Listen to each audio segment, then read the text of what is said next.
第二卷，在京都，第11章，靖王世子。樓中眾人早已看得目瞪口呆，說不出話來。打架見過，但堂堂大族子弟親自下場卻沒見過。就算有人運氣好，見過這種罕見場景，估計也沒有見過如此光明正大以2敵1的戲碼。就連滕子京也有些鬱悶，雖然自己比國家那名高手要弱不少，但少爺弄這一出，卻是讓自己也很沒面子。忽然間，他心頭一動，想到先前看似滑稽的場面，少爺居然能看清如此繁複的局面，並且那一拳看似胡鬧，實際上力量和角度卻是準確到了一種很恐怖的程度。他再望向范閒的目光，此時就多了一絲敬畏與驚嘆。在眾人的目光護送下，范氏一行人正要下樓，樓閣一間雅座被人推開，幾個人推門走了出來，想來是聽見外間爭執後出來看熱鬧的。其中一位滿身貴氣、衣着華麗之人看見范若若後，眼睛微亮，走上前來行禮道：若若妹妹今日有閒出府，倒是少見。來人面上英俊，濃眉清目，鼻挺唇薄，看上去真是一表人才。范若若微驚行禮道：世子居然也在。接着趕緊將范閒介紹給對方。范閒沒有想到這位便是與自家交好的靖郡王家的世子，寒暄了兩句。靖郡王與范家向來交好，所以對對方的家庭頗有了解。范若若一介紹，郡王世子馬上猜到了范閒身份，不由微感吃驚。他見范閒言談仲不卑不亢，骨子裏更有一股說不清道不明的自信，偏生面上的微笑卻是如此溫暖可親，不由覺得十分舒服。便在此時，那位宮中偏轉國寶坤也過來給世子請安。又有閒雜人等將國范兩家先前的小衝突在世子耳邊說了一遍。世子聽後大感興趣，對范閒問道：兄台似乎對讀書人有意見。人人皆可讀書，人人皆是讀書人。范閒向世子行了一禮，回答道：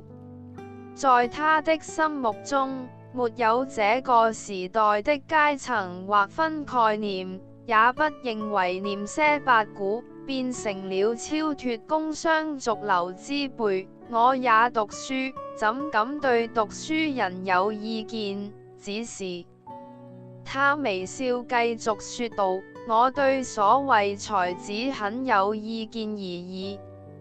此話一出，樓中眾人都露出了好奇的神色，想看這個使黑拳的高門子弟又會有什麼新鮮說法。連郡王世子也極有興趣地請教道：兄台為何看不起所謂才子？郡王世子還算有禮貌，但是由於范閒並沒有正式的認祖歸宗，所以在這種場合裏也只好稱兄台而不提其餘，至少沒有提到他的姓氏。范閒很理解這個社會裏的規矩，並沒有絲毫生氣，微笑解釋道：之所以對才子有意見，是因為覺得如今風氣大謬，讀書人似乎只要肯多去清流，就成了才子。這才子的味道，只怕脂粉味太多，書卷氣太少，於國無益，倒是讓那些婦人爭了好處。這話雖然有些尖酸，卻不是如何毒辣，倒有些像在說笑。郡王世子打了個哈哈，酒樓中人也哈哈哈哈，這樁事便算結過了。畢竟在別人眼中，這個不知道從哪兒跑出來的范家少爺，似乎與郡王世子有幾分交情，而郭寶坤那方打架似乎也不是范閒的對手，罵架也不是對手，只好恨恨作罷。正郡王世子邀范閒入內飲酒，范閒託辭回府婉拒，只是定好了後日再逃的活約。范家一行人便下了酒樓。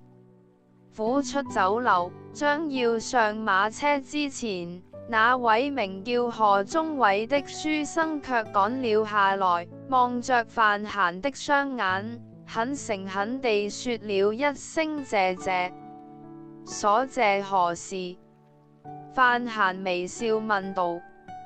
賀宗偉笑着答道：我向來自號蔑視權貴，並以此自擒。今日閣下一語點破，方才知道，原來自己只不過是喜歡這種感覺而已，骨子裏依然是脫不了那些俗套的。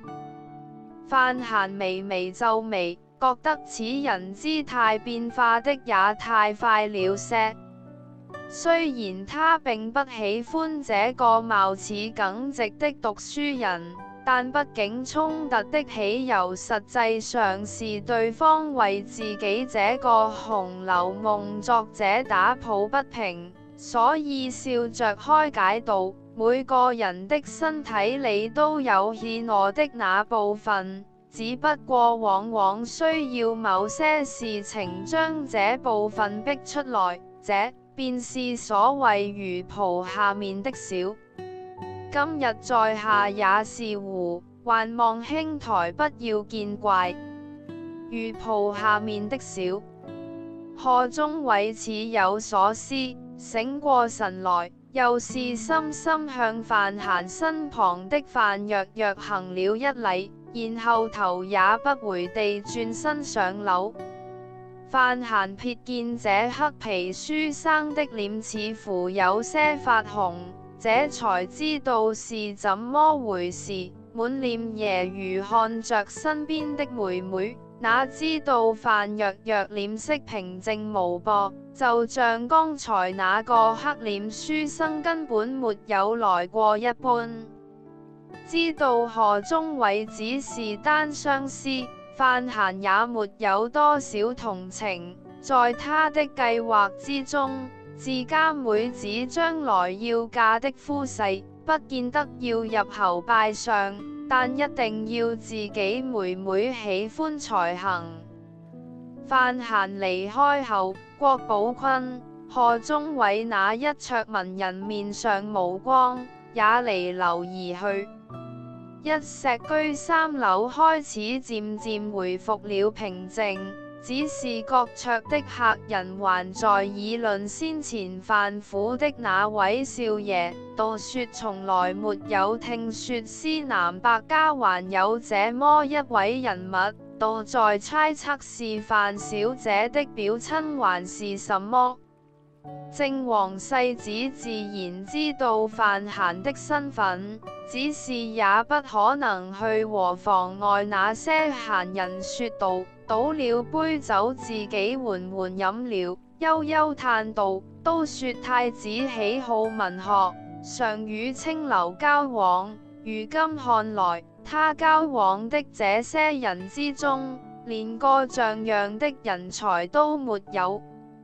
一位幕僚在旁斟酌少許後說道：那位何忠偉是曾文祥的學生，明年科舉是一定中的，不知道這人如何。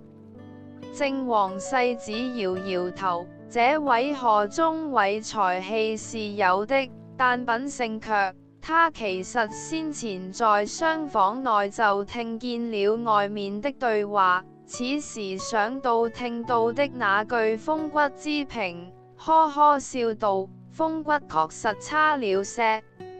幕僚也在一旁笑道：那位范大人藏了10幾年的私生子，倒着實有趣。